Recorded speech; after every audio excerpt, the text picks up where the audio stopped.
I'll now invite speakers for our speech series, Accountability at the Heart of Other Issues, onto the stage. We have 3 speakers to introduce this session. The first will be Rowan Araf, the second, Polly Hemming, and the third, Dr. Emma Shortis. First, Rowan Araf is a lawyer with a background in refugee protection, administrative law, and international human rights. She founded the Australian Centre for International Justice in 2019, Australia's first justice legal centre, and actively engages with lawyers and organisations working on universal jurisdiction litigation globally. Please welcome Rowan Araf to deliver the first of our speeches.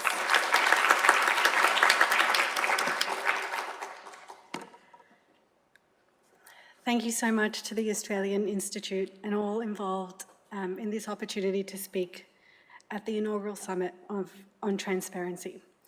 I want to acknowledge the Ngunnawal and Ngambri people of this country, and thank you to Auntie Violet for your warm welcome.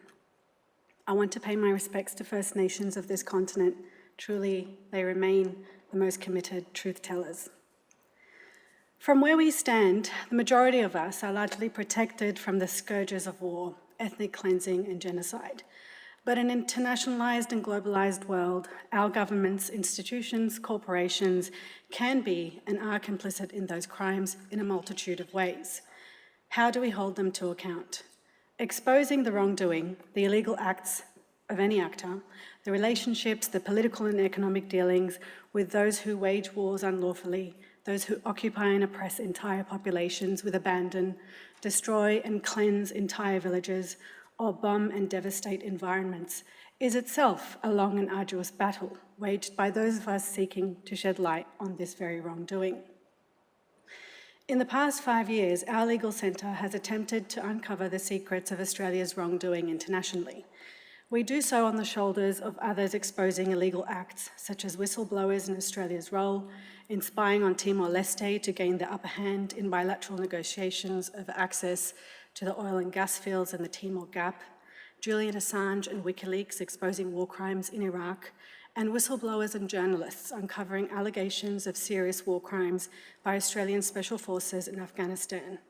It is cruel and outrageous that one of those whistleblowers, David McBride, sits in a prison cell here in Canberra for helping to shed light on one of Australia's most shameful episodes in its entire history.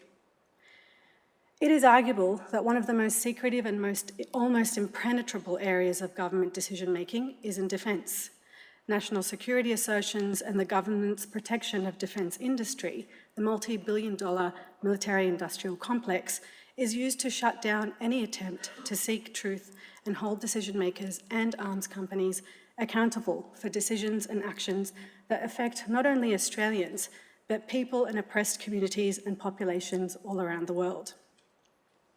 In November last year, our legal centre filed in the Federal Court for preliminary discovery to access permits for the export of weapons to Israel since the 7th of October. Our clients were 3 Palestinian human rights organisations based in the West Bank and Gaza, who have been defending the rule of law and seeking accountability for decades. Some of these human rights defenders' homes were targeted in airstrikes, others killed, all of them displaced, and some forced into exile abroad. We had to resort to high costs, risks, route of litigation because we know that any FOI application would not shed any light. And we also suffer from FOI fatigue. As an aside, unfortunately, I don't have time to tell you the tale about how our and other civil society FOI requests into investments into arms companies held by Australia's sovereign wealth fund, the Future Fund, ultimately resulted in a government attempt that was probably led by the Future Fund itself to essentially exempt the Future Fund from being subject to FOI requests into their investment activities. Thankfully, on the last day of Parliament in 2021, the bill failed to pass. Back to our attempt to uncover information of Australia's arms exports, we knew any FOI would not be able to give us any information about whether the Minister for Defence was making the correct decision in approving exports. We'd either be stonewalled with the usual notification of practical refusal and have to brace ourselves for a series of unnecessary battles and delays to get any documents before they are heavily redacted, with irrational reasons such as commercial confidence. For a country that is aiming to be the 10th largest arms exporter in the world and committing over $200 million in achieving that goal, the government wants to protect the defence industry from any transparency with everything it can. We knew an FOI will be futile because others have tried in vain in the past. In 2019, Kelly Tranter, a human rights lawyer and activist, spent over a year in seeking access to documents relating to permits for the export of arms to Saudi Arabia. Saudi Arabia continues to be a belligerent actor in the war in Yemen, for which it stands credibly accused of numerous allegations of violations of international law, giving rise to war crimes and crimes against humanity. And we have a right to know whether Australian arms are involved in those illegal violations and crimes. Excluded from the release of those permit certificates were references to the permit holder, what the approved defence strategic goods actually are, who the consignee end users are, and what are the approved destinations. Even the date the permit was issued is redacted. Most absurd is that even the permit's assessment relating to the mandatory legislative criteria for exports, including Australia's international legal obligations, which include assessing whether there was an overriding risk that the exported items would be used to commit or facilitate serious violations of international humanitarian law or human rights law, is redacted. The national security consideration is given the exemption of commercial confidence.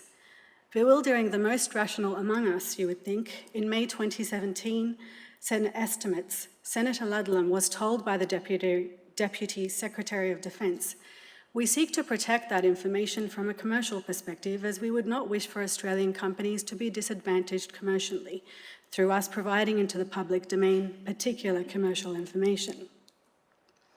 This Senate estimates process is too a battle and burdensome, as officials from the Defence Department refuse to answer questions honestly and in good faith, and resort to obfuscation in their bid to prevent any transparency into the export system. The public, in public servant, is doing a lot of heavy lifting in these processes. We had to ultimately discontinue that federal court preliminary discovery application as we received information. We received the most limited form of information after we filed from the Minister of Information relating to permits that did not relate to our specific purpose. It was several months before that information gained any light publicly, and in the intervening period, the government continued to gaslight the public, use the smokescreen of social cohesion, and attack the largest anti-war protest movement in Australian history and the Greens for so-called misinformation, when they had kept the information deliberately close to their chest and continued to keep secret a great deal more.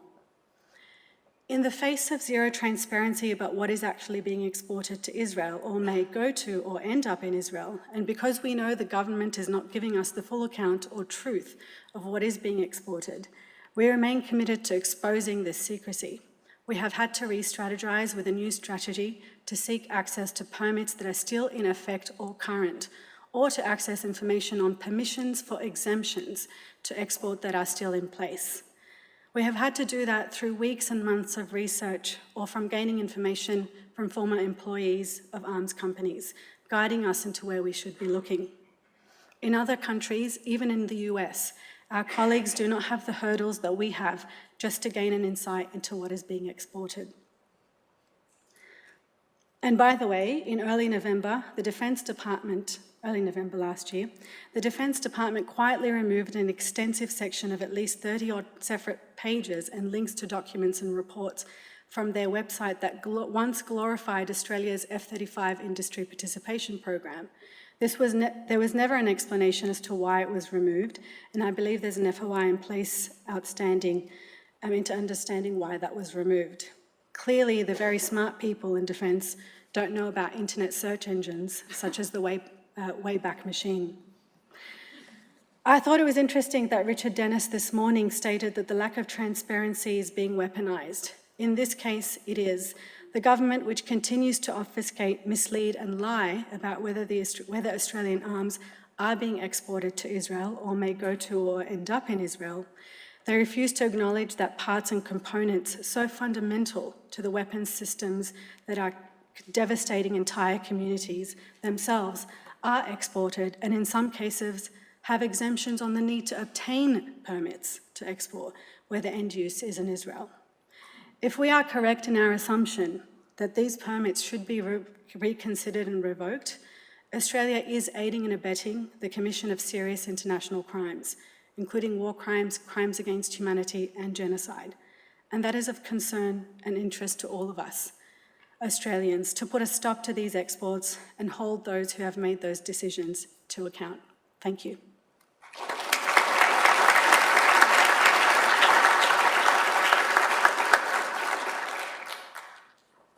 Do I just go? Thank you, Rowan. Next, Polly Hemming is the Climate Director at the Australia Institute. She has extensive experience in policy, marketing and engagement roles in not-for-profit and public sectors. Her work focuses on carbon and environmental markets, climate integrity and greenwashing. Please join me in welcoming my colleague, Polly Hemming. Thank you, Vivian. Sorry, I didn't follow protocol then. One of the best resources I've found to help me understand the failure of climate policy in Australia is a Netflix docudrama called Madoff, the Monster of Wall Street. And if you haven't seen it, have you seen it? It's a four-part series that traces the rise and fall of Bernie Madoff, an American guy who ran the biggest financial Ponzi scheme, apparently, in history in the States. And the series explores the way not just Madoff was a fraud, but the way industry and government and media were all complicit in his fraud. There's actually nothing very complicated or difficult to detect in what Madoff was doing. Like all Ponzi schemes, it just involved taking people's money and saying you were investing it, but not investing it. Madoff just printed some fake certificates and statements to tell people he'd invested it. It was an open secret in the finance sector. He was repeatedly reported to the US Securities and Exchange Commission, but the SEC under both sides of government repeatedly gave him a clean bill of health. The only reason he was caught was because he confessed to his sons, who then reported him. A large part of why he got away with it, because he was the acceptable face of fraud. He was a businessman in a suit, and no one looked closely at his numbers or his business model because they trusted what he represented. He was on the board of government committees. He was on the board of numerous industry oversight organisations. He was the chair of NASDAQ for a while. He advised government and he was close with SEC officials. I think at one point he even joked about being the chair. So he was a great liar, but he absolutely wasn't a mastermind. Like so many stories of fraud, what allowed him to carry on for years was the government, the regulators, the media and the industries who gave credibility to him and his fraud and who enabled it passively and actively. So there was no single instance that facilitated it. It was the sum of everyone's actions. And as Madoff's attorney in the documentary says, it's about this whole ecosystem that completely and utterly failed. When we look at climate policy in Australia, we can say pretty much the same thing. It's about this whole ecosystem that completely and utterly failed. So it's not identical, but the structural and causal similarities are strikingly similar. The actors are the same: governments, regulators, media, industry. With Madoff, it was the finance sector. With Australia, it's the fossil fuel industry. The biggest differences between Madoff and Australia's climate policies is when it comes to climate policy, the government's not just ignoring the business operations of this industry, it's playing an active role in legitimising the operations of the fossil fuel industry. So actually it's not a failure, it's just failed us. There's nothing passive about what the Australian government's doing. The government's actively printing those fake statements for Madoff. And unlike a Ponzi scheme, it's not just money being lost, it's lives. So the science linking fossil fuels to climate change has been clear for over 40 years, as have the predicted impacts of climate change, and it gets clearer every single year. The Black Summer, excuse me, sorry, the Black Summer bushfires killed about 500 humans and 3 billion animals. Extreme heat has caused more deaths in Australia than any other hazard, natural hazard. Air pollution caused by burning fossil fuels kills more people than tobacco. Climate change is already killing people, it's already making people sick. In spite of this, Australia's greenhouse gas emissions are increasing. There are 100 new gas and coal projects listed as under development by the Australian government. Australian governments, state and federal, gave $14 billion in tax breaks and subsidies to the fossil fuel industry last year. Australia is one of the world's largest fossil fuel exporters, and the Australian government is pursuing dramatic fossil fuel expansion, despite climate scientists and intergovernmental agencies saying that a livable planet simply cannot accommodate any more fossil fuels. And they're not saying this is a matter of opinion, they're just literally just passing on the physics. It is a lie to say that you can reduce greenhouse gas emissions while increasing fossil fuels. It's just a lie. But from at least the early 90s in Australia to 1990s, in Australia to right now, Australian governments have been giving credibility to this fraudulent idea that was perpetuated by fossil fuel companies that you can reduce emissions while increasing them. So imagine the outrage if the Australian government said that you could get healthy while continuing to smoke. You could reduce your risk of lung cancer while continuing to smoke. The government has appointed and platformed industry experts to legitimise this idea. The Australia Institute has done a great deal of research on what we call Australia's state-sponsored greenwash. Australian ministers and public servants have and continue to distort the science on climate change. They've cooked Australia's climate accounting so emissions can increase. They've appointed fossil fuel and other related interests to government climate agencies who then give the independent advice that it would be reckless and unrealistic to stop opening new gas basins. The Australian government has promoted the idea that increased emissions from opening new fossil fuel projects can be mitigated by carbon capture and storage and carbon offsets, and have subsidised both accordingly. The Climate Minister, Chris Bowen, has said that gas companies can increase their production, he said this publicly, while also meeting their regulatory and climate targets from buying offsets. Independent experts have produced a significant body of research showing that Australia's carbon offsets are junk. The government had a review in response to this, which showed otherwise, even though the review panel, who appeared to have links to the carbon offset industry themselves, didn't examine a single piece of satellite imagery or project data before it came to the conclusion that there were no problems. Now, climate change is not this wicked problem that we're always told it is. It's big, it's hard tackling it, but there's no technology or information deficit that is stopping government and industry from taking credible steps. Like Madoff, it's far more banal than that. People are just lying. That's it. And while I expect that from a fossil fuel company or a bank, like it's just in their DNA, it's like saying, cats aren't to blame for killing native animals. Fossil fuel CEOs are just going to lie. It's the people we have entrusted in our democracy to protect us that are failing us. It doesn't matter whether it's willful or passive. They are there to hold industry to account, to act in the best interests of the public, to protect the environment.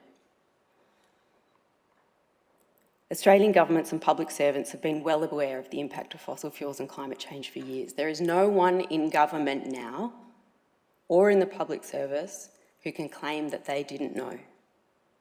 And I know this because I used to be a public servant. You don't actually have to be an insider to know. You can just watch Senate estimates or read Freedom of Information documents, the ones that aren't redacted. And to be clear, there are a lot of good people working in the public service. There are also existing mechanisms that should already be holding them to account, and the Labor government committed to enforcing those when it won the election. Earlier this year, I wrote an essay comparing Australia's climate policies to robo-debt. But I think there are striking similarities across all policy failures. Robo-debt, Paladin, the children overboard, the use of consultancies, AUKUS, and the gas-fired recovery. The pattern is the same. And stories of financial fraud and regulatory failure are common, and they're the ones that we see on Netflix. But it's not because they happen more often than these other failures. It's just because they're easier to spot, they're quantifiable. You know, it might be a circuitous path, but money is a lot easier to follow than, say, those qualitative metrics like lobbying or personal relationships or ideology. The causal nexus between the failures of governance are there, but they're far less visible and they're spread across far more people. I genuinely highly recommend watching movies like, or documentaries like Madoff or movies like The Big Short as a way into understanding fraud at a public and private level, because that is what's happening when it comes to climate policy and so many other policy areas. It's fraud. And watching these resources, I'll call them, you'll start to see the pattern, and you'll also see a pattern in the things that would prevent them. So even though all these failures seem disparate, actually the things that would prevent them are the same. And this means integrity mechanisms that would keep vested interests out of policy making. It means governance is just as important to things like climate policy as economic and technological mechanisms. All the things that are being discussed here today, whistleblower protections, an independent public service, whole of government transparency, freedom to protest, conflict of interest and accountability laws, they are all the foundations of a functioning democracy and robust policy across all areas of government. Thank you.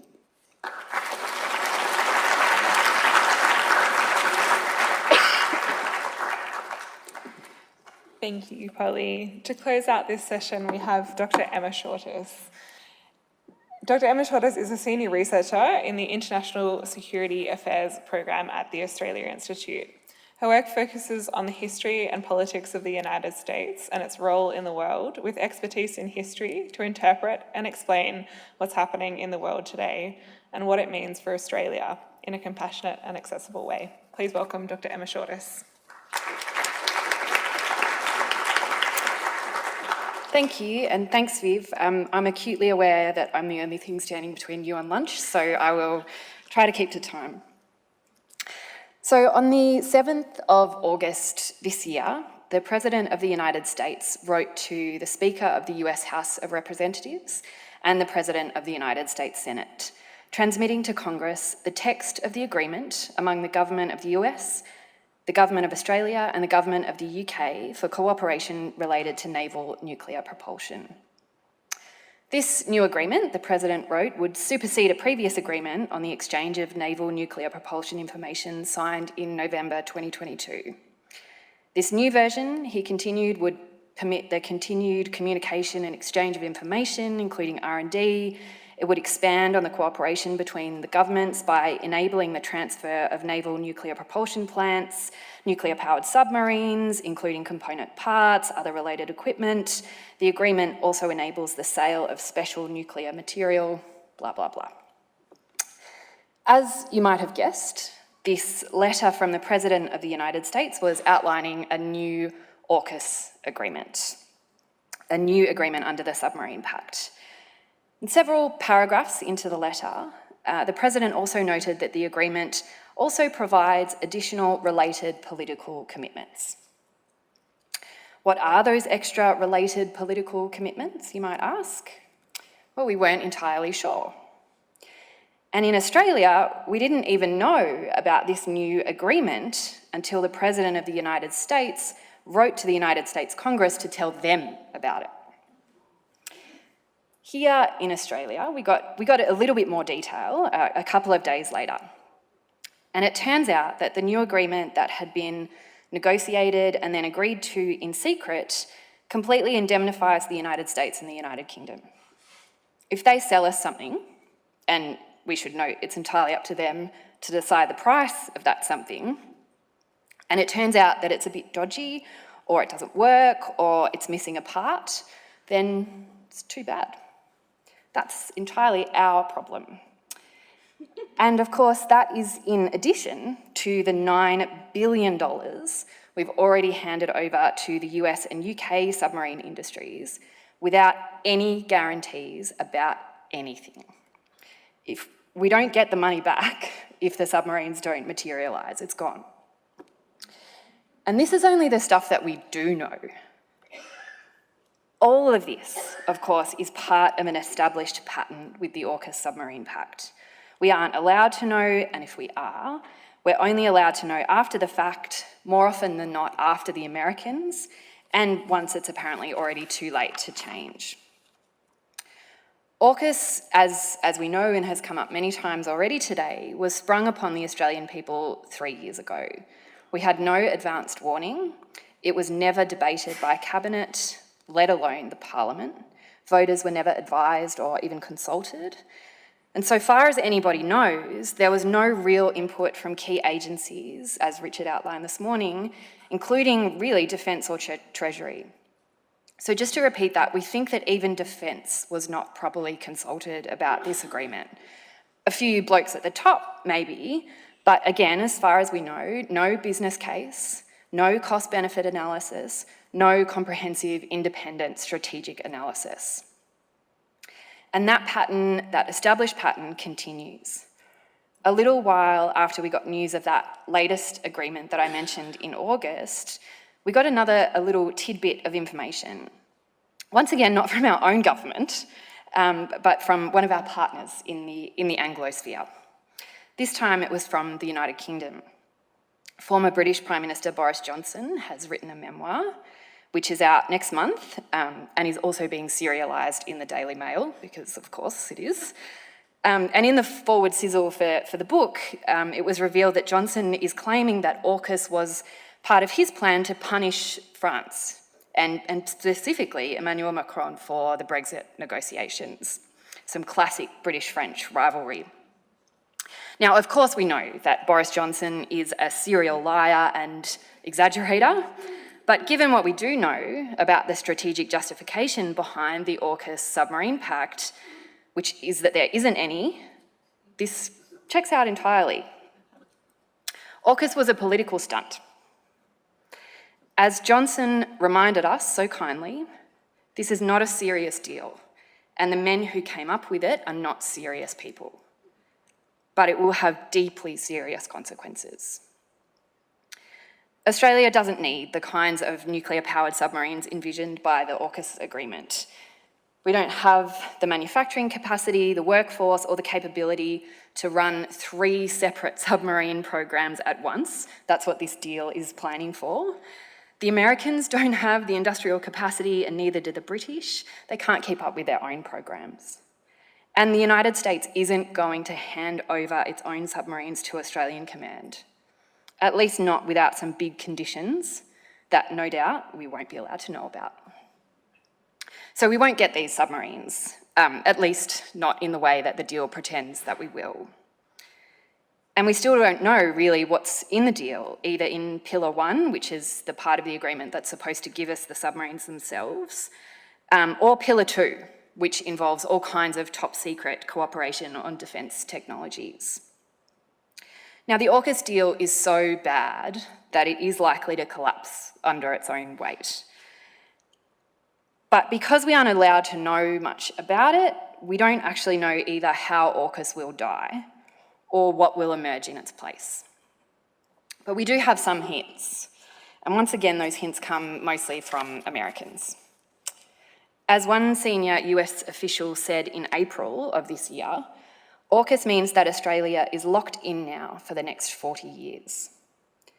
The same senior US official described Australian and American military forces as now having a deeper interconnection, almost a melding. And at the end of August this year, another US official revealed that Australian sailors would make up 10% of the crews on loaned US-flagged Virginia-class submarines. So that will mean that Australian forces are training on and crewing US-flagged boats that are extremely unlikely to ever be handed over to Australian Command.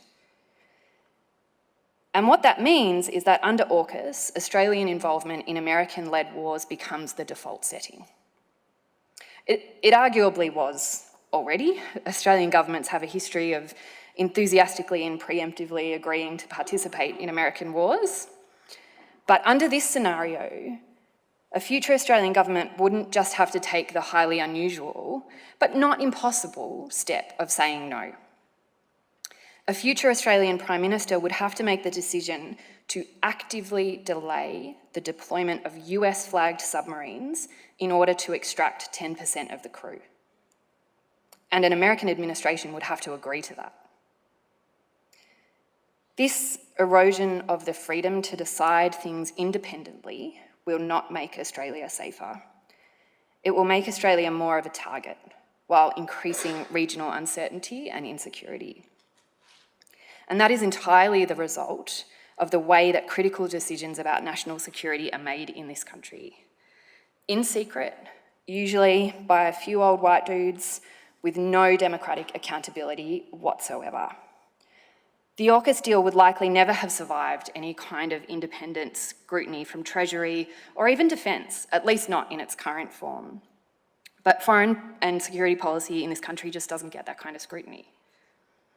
And that results in demonstrably stupid, unnecessary and eye-wateringly expensive agreements like AUKUS, agreements that do not make us safer, agreements that fundamentally misunderstand what actually threatens us, and thus dramatically increase our insecurity. Secrecy does not create security, it undermines it. And these kind of secretive deals also undermine what we are often told are the quote-unquote shared democratic values of our alliance with the United States. As AUKUS shows us, the alliance is actively anti-democratic, and it is very far from transparent. An alliance with the United States that actually valued transparency, that valued democracy, as it says it does, would look pretty different to what we have now. It wouldn't allow the revenge fantasies of men like Boris Johnson to dictate the future of our security and the ability of future Australian governments to make independent decisions in the national interest. It wouldn't allow our closest ally to pursue extraterritorially and extrajudicially an Australian citizen for publishing the truth about war crimes. It wouldn't allow for the punishment of whistleblowers exposing war crimes and for the only people to be actually punished for those war crimes committed in the name of our alliance to be those whistleblowers and publishers. An alliance could value the truth. It could value transparency. These are things that we can aspire to in Australian foreign and security policy, things that would make us more secure. And it's not inevitable that we don't have them. Thank you. Thanks for watching. If you'd like to keep up to date with all our latest research and work, sign up to our newsletter.